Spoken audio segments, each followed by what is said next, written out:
Eagles. Ross Tucker joins us now at Ross Tucker NFL and the Even Money podcast. He's on the Texas San Antonio Army game for CBS. Who's your agent? Christ, have him call me. You do Eagle games as well, but you got a good game Saturday, and this is a bad beat. You're telling me you have to go to a wedding Saturday? That's outrageous. Who gets married during football? Yeah, evidently my cousin, Katie, does. Hi, Katie, if you're watching or listening. It'll be okay. I mean, I will say this. Texas San Antonio UTSA game against Army should be awesome. Looking forward to that.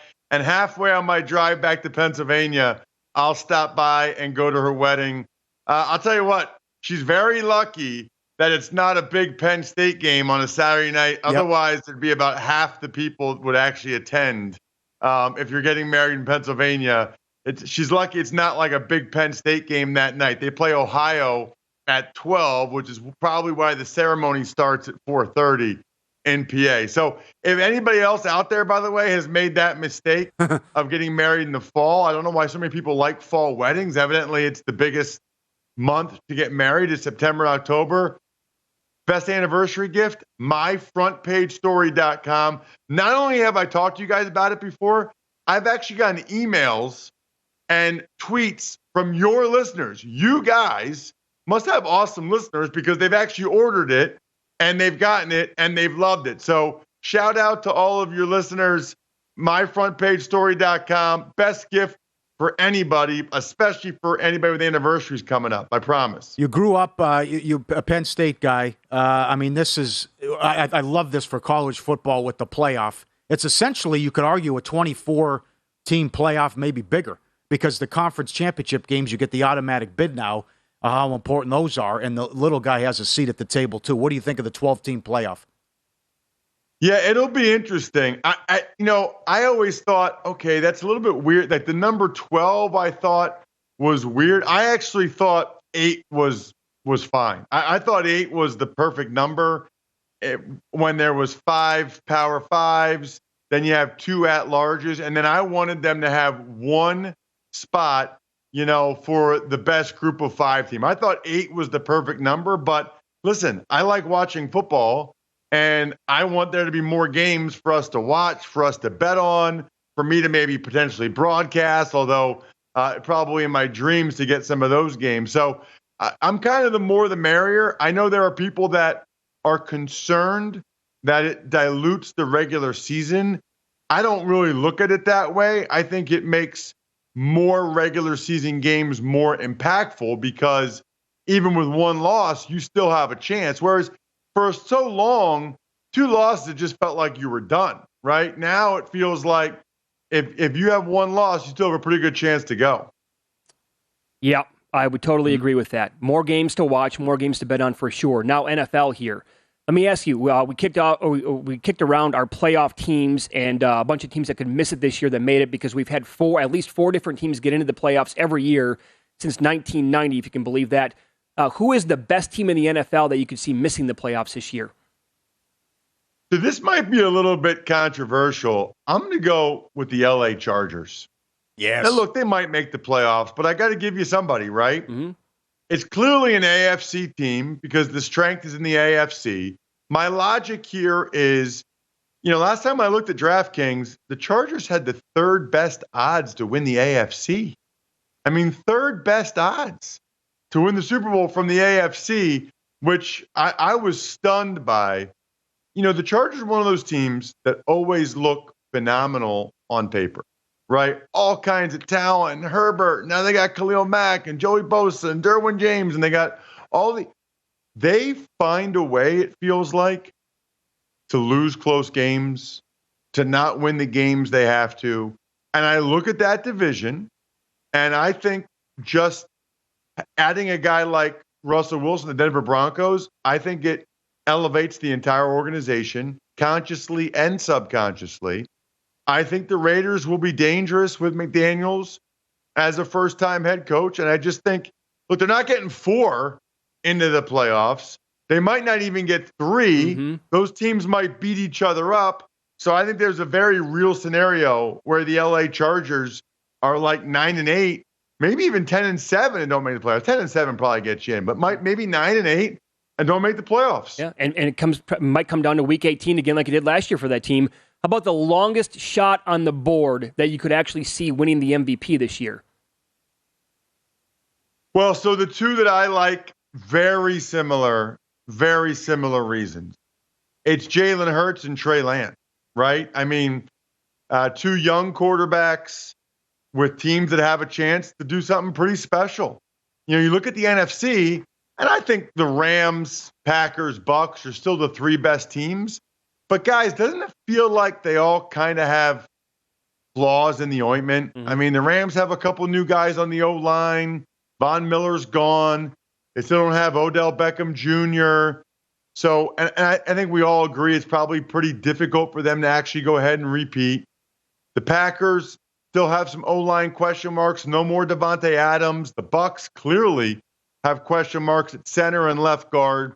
It feels to me, I'll throw another one out there, Jameis Winston. It feels to me like there's an opportunity this year for one of these other teams of the NFC. I'm not a big long shot guy for people to win a Super Bowl or win the NFC. But if there was a year, guys, where I came on your show and said, I would bet on some of these teams with longer odds to win this conference, it's the NFC, and it's teams like the Niners, the Eagles, and the Saints. They don't have the three best odds like the other teams I mentioned, but I can easily see any one of those three going on a playoff run and getting to the Super Bowl. And I can see them having really good regular seasons to the point where one of those guys, Jameis Winston, Jalen Hurts, Trey Lance, ends up being the MVP of the league. You have an upset for week one. I mean, all the talk is week one dogs, and there's 10 of them, including the defending champs at home tomorrow. Can you make a case for a dog that you like to win outright or a dog period Sunday? Yeah, well, dog period for sure. I like the Steelers a lot. I like the Raiders. I mean, I think the Steelers are still going to be a solid team. I think the Bengals giving them 6.5 last time I checked is just too many. I think for the Raiders, I don't know about you guys. I love getting 3.5. I feel like when I get 3 in the hook, I feel so good about it because if the line's 3.5, they're telling you it's a pretty competitive game. I mean, they're telling you it's a pretty close game, but you're getting the field goal and the hook. The Chargers don't even have home field advantage. Nope. There'll be more Raiders fans in that stadium than there will be Chargers fans. Plus, there's the unknown guys of exactly how Josh McDaniels is going to use Darren Waller, is going to use Devontae Adams because he's a new coach in a new place. To me, that's a toss-up game, Raiders-Chargers. So anytime I can make a really good case for the underdog to win the game, and you're going to give me 3.5, those are pretty much my favorite bets. If you want a longer underdog that I think actually has a chance to win, how about the New York Giants? I think the Titans are in a bad way. Yeah, I really do. Yeah. Titans still have O-line issues. They just lost their best pass rusher, Harold Landry, to a torn ACL in practice. No A.J. Brown. I think the Titans take maybe a significant step back this year. The Giants get a boost of having the new head coach in Brian Daboll. I think, nobody really knows what Kafka's going to do as the play caller. I think the Giants are a live dog there. Love them getting the points, but I think they have a chance to win that game outright. Wow, very strong. How about teaser legs that you like this week for week one? Yeah, there's several. It's funny. There's been a lot of movement. We usually record our Even Money podcast, which people should definitely check out. It's one of the top 10 NFL betting podcasts out there. We usually record Tuesday at 11 a.m. Eastern. I'm amazed waking up this morning how many of the Lions have already moved. I'm not going to say that's all me, guys, but a bunch of the lines have already moved, actually, a decent amount. I would take Jacksonville as a teaser leg. I like the Rams tomorrow night as a teaser leg. I think that game will be competitive. I think you can tease the Cleveland Browns. I mean, who are the Panthers to be laying points against anybody right now? Tease the Browns up to whatever it is now, 8.5. I'm a big fan of that. I would look at the Vikings as a teaser leg. I think it was last year where the Packers got off to a terrible start. I mentioned the O-line concerns. No Devontae Adams, and even their second-round pick, Watson's been hurt.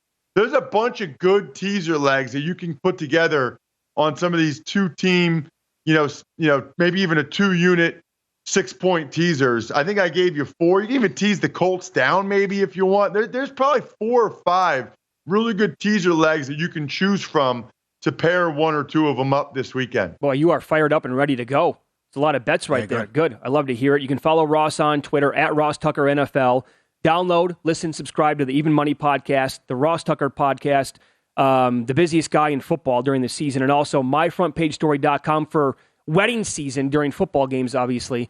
But it's a great idea. Yeah, we've gotten great feedback from our listeners as well. Ross, we love having you on the show. Have fun. Navigate that weekend okay with the game and the wedding afterwards, okay?